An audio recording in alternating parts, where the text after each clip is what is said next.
اور اب ہم سیالکوٹ کی دیکھیں بات بار بار ہم اس لیے بھی کرتے ہیں کیونکہ سیالکوٹ میں ایک طرف تو دریا میں طغیانی ہے پریشانی کا اور بالکل دوسری طرف یہ ہے کہ وہاں پر ہیوی رین فالز بھی ہو رہی ہیں. تو سیالکوٹ کی سچویشن کے حوالے سے بات کرتے ہیں. میں جوائن کیا ہے وہاں پر موجود ہے ہمارے ساتھ ڈی سی سیالکوٹ صبا اصغر علی صاحبہ. بہت شکریہ صبا صاحبہ, آپ نے باخبر سویرے کے لیے وقت نکالا. صبا صاحبہ, ہم دیکھ رہے ہیں کہ ایک تو نشیبی علاقے زیر آب آ رہے ہیں دریائے چناب میں طغیانی کی وجہ سے. دوسری بات یہ ہے کہ پچھلے 24 گھنٹے میں سیالکوٹ کے اندر 600 ملی میٹر بارش ریکارڈ کی گئی ہے. ہمیں کرنٹ سچویشن بتا دیں اس وقت شہر کی بھی کیا ہے, اور جو دیہات کے جو دریا کے قریب دیہات قائم تھے, جو آبادیاں تھیں, کیا ان کو مکمل طور پر انخلا کر لیا گیا ہے؟ اچھا, اس طرح سے ہے کہ سیالکوٹ میں اس وقت جو کازز ہیں فلڈ کے وہ دو ہیں. ایک تو فلیش فلڈنگ جیسے آپ نے مینشن کیا, انپریسیڈنٹڈ رینز ہیں. 1947 سے لے کے اب تک کوئی ایسا ریکارڈ نہیں ملتا جہاں 512 mm 48 آورز میں بارش ہو گئی ہو. یہ انپریسیڈنٹڈ لیولز ہیں. اور اس وقت بھی اربن ایریاز میں ہمارے جو سٹی ہے یہاں پر جو 3 نالے بہتے ہیں وہ اوور دیئر کیپیسٹی بہ رہے ہیں. اس کی وجہ سے یہ جو ڈرین ہوتا ہے ہمارے ایریا کا پانی تو ڈرین نہیں ہو پا رہا. اس وقت یہ ہو رہا ہے کہ ایلیویٹڈ ایریا سے پانی جو ہے وہ نالا میں آ کے تو نالا جو ہے نا وہ نیچے دے رہا ہے لو لائنگ ایریاز میں. تو یہ اربن فلڈنگ کا جو ہے نا یہ ایک فینومنا ہے جس سے ہم ابھی جو ایک ہمارے لیے بڑا چیلنج ہے, مگر ہم انشاءاللہ اس کو مینج کر رہے ہیں. ہم اپنے جو واٹرنگ سیٹس وغیرہ لگا کے کوئی 7 ایمٹی پلاٹس ڈھونڈ کے ان کے اندر ڈچز بنا کے تو اسپیسز بنانے کی کوشش کر رہے ہیں. اور لوگوں کو اس وقت جو آپ کو پتہ ہے اس وقت تو فلڈ آیا ہوتا ہے لیکن جو پوسٹ ریلیف ایکٹیویٹیز ہیں وہ زیادہ امپورٹنٹ ہے. اور اس میں لوگوں کو کھانا پرووائڈ کرنا, پانی پرووائڈ کرنا, ضروریات زندگی پرووائڈ کرنا, یہ زیادہ ایشو ہے. اور ہمارا تو اتنا ایشو ہو گیا تھا کہ ہمارے جو اربن ایریاز ہیں جیسے چیما ٹاؤن ہے, کینٹ ایونیو ہے, وہاں پہ کل ہم نے بوٹس چلائی ہیں اور لوگوں کو ریسکیو کرنے کے لیے, کیونکہ وہاں اتنا پانی, وہ اربن ایریاز میں بوٹ چلی ہیں. یہ پہلی دفعہ یہ سیالکوٹ کی ہسٹری میں کہ اس طرح کا فلڈ آیا ہے. دوسرا ہمارا اس وقت ایشو ہے ریورائن فلڈنگ کا, جو کہ ہمارے رورل ایریاز میں ہو رہی ہے. رورل ایریاز میں 21 بریچز جو ہیں وہ اب تک ایکٹیویٹ ہم کر چکے ہیں. اور یہ جو بریچز ہیں نالوں کے, یہ تو along دا نالا کہیں پر بھی ہو جاتے ہیں, جس کی وجہ سے جو ہے یہ ہماری جو گاؤں ہے, دیہاتی آبادی ہے, وہ اننڈیٹ ہوتی ہے. تو یہ ایک سچویشن ہے. جیسے جیسے بیچز ہوتے ہیں جیسے سن فولڈ ہو رہے ہیں, ابھی آپ کی کال سے پہلے بھی 1 منٹ پہلے ایک اور بریچ ہوا ہے. تو وہ یہ کنٹینیوس ایک ایفرٹ ہے اور اللہ تعالیٰ ہمارا اس میں ساتھ دے اور سپورٹ کرے. اور لوگوں سے میری یہی درخواست ہے, یہ جو لوگ پل پہ چلے جاتے ہیں نا انجوائے کرنے, یہ کوئی پکنک کا ٹائم نہیں, لوگوں پہ اتنا برا وقت آیا اور یہ لوگ جو ہے بالکل لوگوں پر خاصا برا وقت ہے. صبا یہ بتائیے گا کہ جو دریا کے کنارے مقامی آبادیاں تھیں جن کا انخلا کیا گیا, ابھی ہمارے نمائندے ہمیں تھوڑی دیر پہلے یہ بتا رہے تھے کہ وہ لوگ اپنی مدد آپ کے تحت کھانے پینے کا انتظام کر رہے ہیں. انتظامیہ کی جانب سے کیا کوئی کھانے پینے کا, ان کے رہنے کا بندوبست نہیں کیا گیا؟ انتظامیہ کی طرف سے جو ہے وہ 9 ریلیف کیمپس بنائے گئے تھے اکراس دا ڈسٹرکٹ جو کہ ایکٹیو ہیں. ان میں بھی بہت سے لوگ ہیں, جیسے ہم نے کل ہی 200 لوگ جو ہیں وہ سیالکوٹ میں ہمارے پاس ہمارے ریلیف کیمپ میں آئے ہیں اور ہم ان کو کھانا اور سب کچھ پرووائڈ کر رہے ہیں. اب ادھر ایشو یہ ہے جس طرح جو میں آپ کو جن سٹیز کا بتایا کہ یہاں پر وہ کہتے ہیں ہمیں بوٹس دیں تاکہ ہم لوگوں میں کھانا ڈسٹریبیوٹ کریں. ہم جب ان سے کہتے ہیں کہ آپ نکل کے ریلیف کیمپ میں آ جائیں تو وہ کہتے ہیں نہیں جی ہم اپنا گھر نہیں چھوڑنا چاہتے, وہ اپنی بلانگنگ نہیں چھوڑنا چاہتے, گھر نہیں چھوڑنا چاہتے, جس کی وجہ سے وہ ہمارے ریلیف کیمپس میں شفٹ نہیں ہوتے. تو یہی سوال ہے میرا صبا آپ سے, میں یہی سوال آپ سے کرنا چاہ رہا تھا کہ اب ہمیں ہماری اطلاعات کے مطابق ہمیں ہمارے رپورٹر اپڈیٹ کرتے تھے کچھ دیر پہلے, جو دریا کے ارد گرد جو دریا کے پاس آبادیاں قائم ہیں وہاں سے لوگوں کو تو منتقل کیا جا رہا ہے, لیکن وہاں پر کچھ لوگ ایسے بھی ہیں جو بضد ہیں کہ وہ اپنا کیٹل, اپنا جو مال مویشی ہیں وہ نہیں چھوڑ کے آنا چاہتے, کیونکہ وہاں وہ یہ زرعی لوگ ہیں. ان کے مال مویشی کی بھی جگہ بناتے ہیں. ہم نے اب دیکھیں جیسے سمریال میں ہمارے 25 فیملیز آئی ہیں ہمارے ریلیف کیمپ میں, مال مویشی کی بھی ان کی جگہ تھی, لیکن اس کے باوجود مطلب انہوں نے کھانا وانا کھایا یہ وہ, لیکن پھر ان کے رشتے دار آئے اور وہ ان کو ریلیف کیمپ سے لے گئے, وچ از فائن جائیں. لیکن جن لوگوں کے پاس جگہ نہیں ہے وہ ریلیف کیمپ میں آنا نہیں چاہتے ہیں, وہ اپنی بلانگنگ وہاں سے چھوڑنا ہی نہیں چاہتے. تو وہ ایک ایشو بنا ہوا تھا. کہیں سے تو ہم نے فورسفل ایویکویشن کروائی ہے, لیکن کیونکہ اب اس طرح کا سیلابی خطرہ نہیں ہے کیونکہ چناب کا لیول کافی نیچے چلا گیا 2 لاکھ سمتنگ سے, تو وہ والا خطرہ تو اب نہیں ہے کہ اب دوبارہ اس طرح سے پانی آئے گا کہ لوگ ڈوب جائیں گے. لیکن اب ہمارا جو چیلنج ہے جیسے میں نے بتایا وہ لوگوں کو دوائی دینا, کھانا پرووائڈ کرنا, پانی صاف پینے کا, کیونکہ وہ وہاں سے نکل نہیں رہے اپنے ایریا سے.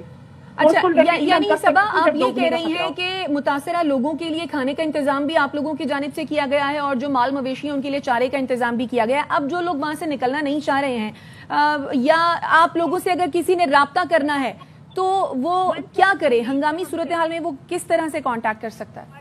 हमारा कंट्रोल रूम जो है वो 24/7 एक्टिव है। यहाँ मैं खुद बैठी होती हूँ मैं अपने लोकेशन से कोई साइट विजिट करने निकलूँ तो 1718 पे जो है हमारी तमाम टीम जो है रेस्क्यू 1122 को तमाम लाइन डिपार्टमेंट अवेलेबल होते हैं। 1718 पे प्लीज कंप्लेन करें। सही है, ठीक है। बहुत शुक्रिया। डीसी सियालकोट हम मौजूद थी और तमाम सिचुएशन से हमें अपडेट कर रही थी। और कुछ आबादियां ऐसी हैं जहां पर लोग इस बात पर बज़िद हैं कि अपनी बिलोंगिंग्स और अपने माल मवेशी को छोड़कर नहीं जाना चाहते, बट इस वक्त जान है तो जहान है और इंसानी जान बहुत कीमती है यहाँ पर। इस वक्त इंसानों को वहाँ से उन हाई रिस्क एरिया से इनखला करना बहुत जरूरी है। तो आप लोगों से भी दरख्वास्त यही है कि कोऑपरेट करें इंतजामिया के साथ। हमारी बेहतरी कुछ लोग अपना घर बार छोड़ने के लिए तैयार नहीं है और वो कह रहे हैं कि खाना पीना जो है उनको वहीं तक ही पहुंचाया जाए। चलिए जी आगे बढ़े, नारोवाल की सूरत हाल के बारे में भी जरा आपको अपडेट करते हैं। सैलाब की सूरत हाल नारोवाल में भी खासी खतरनाक है। दरियाए रावी का जो पानी है वो करतारपुर दरबार में 6 फीट तक खड़ा हो गया है। शहर की सड़कें सैलाब के बाइस दरिया बनी हुई हैं। नारोवाल की सूरत हाल क्या है ये फरूख इनाम से जानते हैं। बताइए फरूख, क्या सूरत हाल है इस वक्त? जी, मैं इस दरियाए रावी जस्सर के मुकाम के ऊपर मौजूद हूँ। दरियाए रावी में सैलाबी रेने ने हर तरफ तबाही ही तबाही मचा दी है। इस वक्त दरियाए रावी जस्सर के मुकाम के ऊपर 1.5 लाख क्यूसेक का रेला गुजरा है। इसी तरह कोट नैना के मुकाम के ऊपर भी 1.5 लाख का रेला जो इस वक्त गुजरा है। इस रेलों के बाद जो है जो दरियाए रावी के जो मकाम आता है, जो करीबी इलाके हैं, मज़ाफ़ात है, फसलें, हज़ारों एकड़ जो अरादी है उनमें जो लगी फसल है इस वक्त तबाह हो चुकी है। जो दर्जनों देहात है उनके घरों में जो पानी दाखिल हो चुका है, लोग अपने घरों में मसूर होकर रह चुके हैं। रेस्क्यू 12 ज़िले इंतज़ामिया की तरफ इन इलाकों का ऑपरेशन जारी है। रेस्क्यू ज़राए के मुताबिक 1000 से जो ज़्यादा लोग हैं उनको यहाँ से रेस्क्यू किया जा चुका है और इस वक्त मुख्तलिफ मकामात के ऊपर जो रेस्क्यू ऑपरेशन है राहत अब तक जारी है। और दूसरी तरफ आपको ये बताता चलूं कि इस वक्त जो दरियाए रावी और की तुगयानी के बाद जो नारवा शक्करगाह रोड है, मुख्तलिफ मकामात के ऊपर 2 से 3 फुट रोड के ऊपर से पानी गुजरा, जिसकी वजह से नारवा शक्करगाह जो इस वक्त मुकम्मल तौर पर बंद है। शहरियों को शदीद मुश्किलात का सामना है। और आपको यहाँ पर यह भी बताता चलूँ कि वज़ीर आज़म पाकिस्तान मियां मोहम्मद शहबाज शरीफ का आज नारवा का दौरा भी मुतवक्को है। जी अच्छा जी, कल हमने ये भी देखा, जिस तरह से हम अभी जिक्र भी कर रहे थे, कि हेड कादराबाद के मकाम पर बैराज को ब्लास्टिंग के जरिए तोड़ा गया ताकि पानी का रुख मोड़ा जा सके, मकामी आबादियों को बचाया जा सके। क्योंकि दरियाए चनाब में ऊंचे दर्जे का सैलाब है और दरिया के किनारे आबादियां इस वक्त खाली कराई जा रही हैं। वहां पर क्या सूरत हाल है जानते हैं बाबर एजाज से। जी बिल्कुल, इस वक्त मैं मौजूद हूँ वनी के गांव के करीब। दरिया चिनाब का सैलाबी पानी जो है वो यहाँ पे पहुंच चुका है और सड़क से गुजरकर नजदीकी आबादियों में दाखिल हो रहा है। और जितने भी जो जिम्मेदार महकमे हैं, ज़िले इंतजामिया, rescue 1122, life stock, health, police, तमाम हाई अलर्ट पर हैं और लोगों को रेस्क्यू कर रहे हैं। लेकिन लोग बता रहे हैं कि जब रात के टाइम यहाँ पे कोई पानी नहीं था और जब वो सुबह जागे हैं तो सड़क से पानी क्रॉस करता हुआ नजदीकी आबादियों में दाखिल हो रहा था। एक अध्याती मेरे साथ मौजूद है, उनसे हम जानते हैं कि उसके बारे में क्या बताएंगे। जी, ये 2014 के बाद सबसे बड़ा सैलाबी रेला है और रात को ये पानी बिल्कुल इधर नहीं था इस जगह पे। और जब सुबह लोग उठे हैं तो बहुत तेजी से पानी शुरू हुआ है, इधर पहुंचा है। लोगों का बहुत ज्यादा नुकसान हुआ है, फसलें तबाह हो गई हैं, माल मवेशी हलाक हो चुके हैं, कई आगे चले गए हैं, पीछे हो गए हैं। लोग जो है ना नकल मकानी कर रहे हैं यहाँ से। जी बिल्कुल, ये इनका यही कहना था कि जो पानी है वो इंतहाई तेजी के साथ जो है बढ़ रहा है और इनका ये मुतालबा है गांव वालों का कि अगर ये सड़क को दरमियान से तोड़ा जाए तो पानी जो है नजदीकी आबादियों की बजाय खेतों में दाखिल हो सकता है। जी तो कमोबेश दरिया किनारे आबाद तमाम शहरों की सूरत हाल यही है। ओकाड़ा की अगर हम बात करें तो ओकाड़ा पे दरियाए सतलज, हेड सलेमान की और दरियाए रावी माड़ी पतन के मकाम पर सैलाब से पानी की मकदार बढ़ रही है। रेस्क्यू फौज रेंजर्स की तरफ से मुतासरीन सैलाब को महफूज मकामात पर मुंतकिल करने का सिलसिला भी जारी है। बताया यह गया कि अब तक 5000 से ज्यादा जो अफराद हैं उनको रेस्क्यू भी किया जा चुका है। 12 देहात समेत दरिया सतलज की सैलाब से 80 आबादियां जो हैं वो ज़ेरे आबाई हैं। हमारे नुमाइंदे जुल्फ़िकार मलिक हमारे साथ मौजूद हैं। ओकाड़ा की क्या सिचुएशन है इस वक्त वो बताएंगे। बताइए जुल्फ़िकार। जी बिल्कुल, दरिया सतलुज और दरिया रावी में आने वाले सैलाब से पानी की मकदार बढ़ रही है। दरिया सतलुज हाट सुलेमान की ओकाड़ा के मकाम पर इस वक्त 1,06,000 क्यूसेक से ज्यादा का रेला गुजर रहा है, जबकि दरिया रावी में माड़ी पत्तन ओकाड़ा के मकाम पर 70,000 क्यूसेक का रेला गुजर रहा है। लोगों को महफूज मकामात पर मुंतकिल करने के लिए रेस्क्यू 1122 फौज और रेंजर्स का रेस्क्यू एंड रिलीफ ऑपरेशन जारी है। रेस्क्यू 1122 के डिस्ट्रिक्ट इंचार्ज का कहना है 4800 से ज्यादा मुतासिरीन सैलाब को कश्तियों के जरिए महफूज मकामात पर मुंतकिल कर दिया गया है। इसके अलावा भेड़ बकरियों को भी महफूज जगह पर मुंतकिल किया गया है। जिला ओकाड़ा के दरिया सतलुज के सैलाबी पानी की लपेट में 12 देहातों समेत 80 से ज्यादा आबादियां लपेट में आ चुकी हैं। बड़े पैमाने पर देहातियों के मकानात दरिया बुर्द हो गए, देहातियों का जमीनी राब्ता मुनक़ता है। हेड सुलेमान की पर आने वाले मजीद सैलाबी रेला से निपटने के लिए इंतजामी मशीनरी अलर्ट है। सैलाब की वजह से अब तक सैकड़ों एकड़ रकबा पर फसल डूब गई। रेस्क्यू दीगर इदारे भी देहातियों की मदद करने में मसरूफ दिखाई दे रहे हैं।